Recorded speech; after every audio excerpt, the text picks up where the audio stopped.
সেখানে মোট ৩ লক্ষ টাকা অর্থদণ্ড করা হয়েছে আজকে এবং একজনকে কারাদণ্ড দেওয়া হয়েছে। ঢাকার কেরানীগঞ্জের আটিবাজার এলাকায় ভেজাল বিরোধী অভিযান ও ভ্রাম্যমাণ আদালত পরিচালনা করে র্যাব-১০। সকাল থেকে আটি এলাকার বিভিন্ন স্থানে মোট ৩টি কারখানায় এই অভিযান পরিচালনা করা হয়।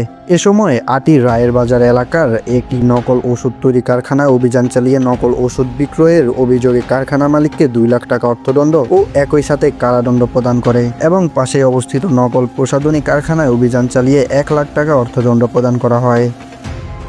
এছাড়াও র্যাব সদর দপ্তরের নির্বাহী ম্যাজিস্ট্রেট আবু হাসানের নেতৃত্বে পরিচালিত এই ভ্রাম্যমাণ আদালত আটি হিজলা রূপসীনগর এলাকায় একটি সাবান তৈরির কারখানায় অভিযান চালিয়ে মালিকপক্ষ কাউকে না পেয়ে তৈরিকৃত সাবান ও কাঁচামাল জব্দ করেন এবং পাশে অবস্থিত একটি শিশু খাদ্য উৎপাদনকারী প্রতিষ্ঠানকে পণ্য উৎপাদনের পরিবেশ পরিচ্ছন্ন ও প্রয়োজনীয় ছাড়পত্র সংগ্রহ করতে সতর্ক করেন।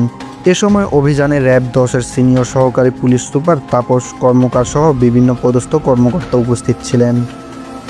আমরা আজকে র্যাব-১০ এর সাথে কেরানীগঞ্জের আটিবাজার এবং এই সংশ্লিষ্ট এলাকায় আমরা ৩টি কারখানায় অভিযান পরিচালনা করেছি। একটি নকল ওষুধের কারখানা, আমাদের সাথে ওষুধ প্রশাসনের অধিদপ্তরের অফিসার ছিল।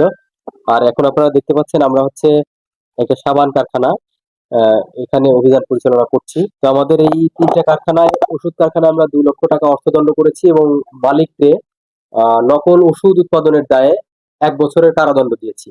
আর হচ্ছে এই যে প্রসাধনী, এখানে নকল সাবান এবং আরেকটা কারখানায় আমরা ১ লক্ষ টাকা অর্থদণ্ড করেছি।